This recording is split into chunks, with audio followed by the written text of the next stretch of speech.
Hello and welcome to Wealthion. I'm Maggie Lake, and joining me for this flash market update is Mark Newton, CMT, Head of Technical Strategy at FundStrat. Hi, Mark. Thanks for being with us. Hi, Maggie. Thanks for having me. So we have a lot of markets on the move on what appears to be a breakthrough between China and the U.S. on trade, with both sides agreeing to suspend tariffs as they try to talk and hammer out a more comprehensive deal. I'd love to just get your initial reaction to what's happening. Let's start with stocks and what appears to be a monster rally we're going to see to kick off the week.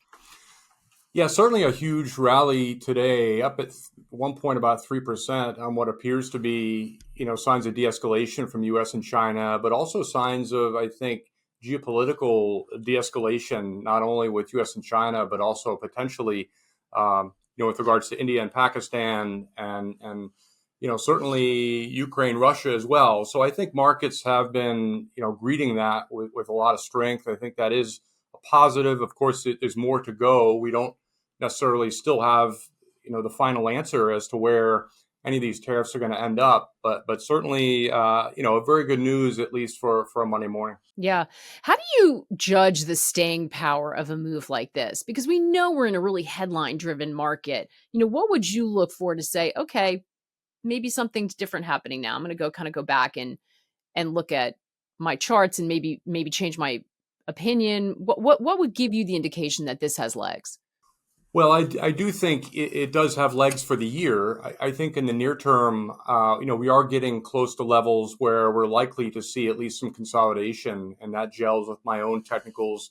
When I look at price and time, sentiment remains largely still pretty negative, and I think that gradually people are starting to accept the idea that, these tariffs will likely be negotiated. So I think that's a positive, but it's really one of the most hated rallies of all time. A lot of people have been off sides and certainly have not participated. So, when I look at things like sentiment, that's certainly a reason I still want to be on board. But the market's moved about 20% literally in the last 25 days. It's been almost 1% a day, which has been refreshing to those that are, might have been caught a little too long, particularly in large cap technology. The majority of my tools say that markets should see some type of a peak by mid to late May and then sell off in June, but I don't sense that we're going to get back to the lows.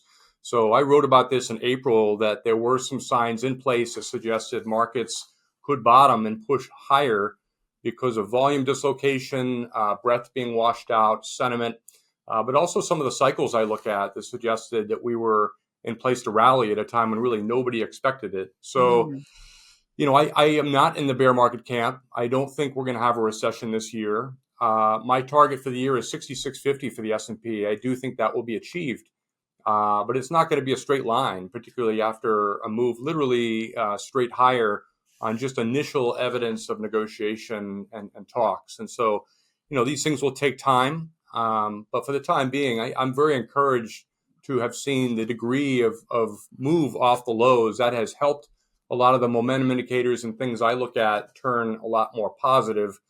So structurally, the market's in better shape now than what it was, earlier in the month. And so there are some things to celebrate. But this is going to be a tricky path, most likely over the next month. It won't be likely straight up. It's interesting you say it's the most hated rally. You're right. Because if you think about the fact we've come 20%, it hasn't felt great, right? It's sort of, it doesn't, you have to take a step back and look at the chart to say, you're right. I feel like that can really be applied to technology, right? It's, you either love to love it or you love to hate it. It's like, the most overowned, the Mag 7. I mean, all over, Twitter and in commentary, do you see hate piled on this sector? They're some of the biggest leaders we're seeing today. Does that feel like it's continued? Would you be a buyer here? How are you thinking about the tech sector? I like technology a lot. It is one of my overweights for this year. I remain long technology and did buy technology in early April. And I think that we're getting to a time when most that are maybe too heavily weighted in technology might want to consider taking some off the table if you're a trader. It has been the most crowded trade, I think, for some time. We've seen that over across many different reports, saying that investors are certainly all in on tech. And, for good reason. Look, I think these are companies that have changed all our lives for the better, and I think that's a good sign. But, the degree to which many of these companies are now being sought after for antitrust and sort of being pushed by the administration, I sense that could be, an eventual issue. Technically, I still like the sector. Many of them are starting to get so-called overbought. And so, based on my prior comments, I think that it's going to take time. I think that seeing a 15 to 20% move off the lows in many of these tech stocks, is something we want to greet with warmly on an intermediate term basis. But short term, my upside for S&P is likely right around 5,900. And so we only have probably 100 points before we show some consolidation. But that would be viable, in my view, into any sort of pullback in June. Yeah, great. And we're gonna dive in a little bit, pull that lens out a little bit to look more deeply at some of this. But just kind of making our way around the market and the very short term reaction we're seeing. Interestingly, equities are rallying, but so are Treasury yields. Right, yields are moving higher as well. Again, what does that look like to you on the 10-year? Yeah, most of the haven trades are being unwound as equities are rallying. So we have seen treasuries sell off as equities rally. Yields are pushed higher. We're seeing the same thing with dollar yen, which has moved up. Many of the areas that were so-called safety trades, people looking at exposure in Swissy, Swiss franc, and or yen, are now seeing those both start to reverse. Gold and precious metals have also backed off a little bit in the short term. So this is a short-term sell-off, in my view, in both the precious metals and also in fixed income. I'm actually a pretty big proponent of owning treasuries with yields up near these levels. I think they can go higher if you're short-term in perspective, meaning 465, potentially 470 max for the 10-year. But I'd be a buyer and adding duration and thinking that we are at a time when yields are going to start to turn back lower over the next few months. Interesting, because that's certainly not what we're seeing today. Just want you to talk a bit more about the dollar, because we are seeing it surge, but it pretty much crashed last week against the Taiwanese dollar, some of the moves in Asia. How are you thinking about the dollar? Does it feel like is this a short-term move in a longer, more protracted dollar weak story? Or again, does this maybe change the story a bit? I'm a little bit of a dollar bear, I guess, over the next 3 to 6 months. I do sense that the move is going to prove short-lived and the dollar likely starts to pull back. It's funny. The dollar's been really selling off pretty sharply since the latter part of 2024 at a time when everybody thought tariffs would make the dollar go higher, and exactly the opposite happened where the dollar has weakened.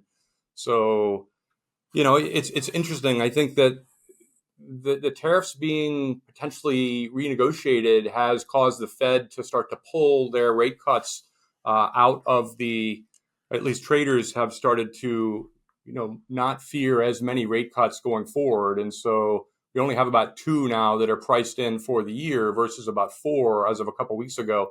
The dollar, I think, eventually will start to regain its strength. I think the U.S., I'm a big believer in U.S. exceptionalism and feel that if the world is going to weaken, which could be a possibility next year into the years to come, we can talk about that. But I think the U.S. likely is going to hold up in much better shape than Europe or really abroad in many emerging markets. So near-term emerging markets have sort of thrived. And it was interesting to me that we saw big rallies in Mexico and in China. Meanwhile, these countries are the sort of the recipients, the beneficiaries of these tariffs, and the U.S. had been underperforming massively.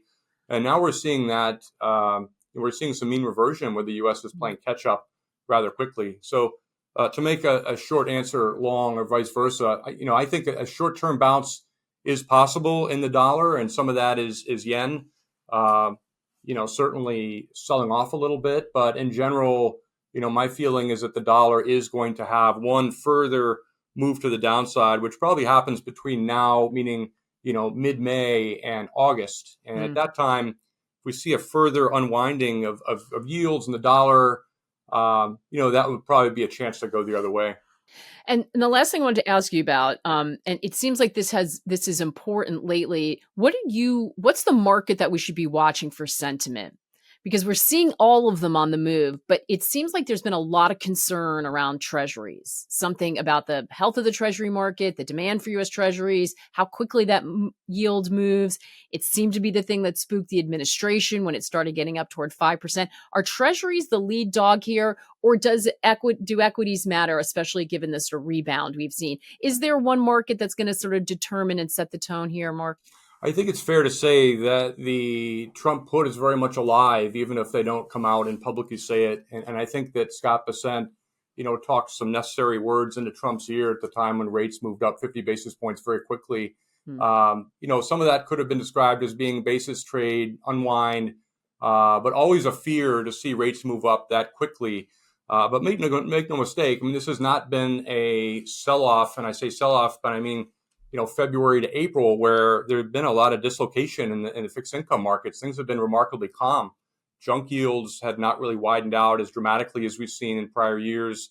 And so those were all reasons to think that, things would largely be okay in the bigger scheme of things until that really starts to show more evidence of volatility. And we did see that volatility in early April.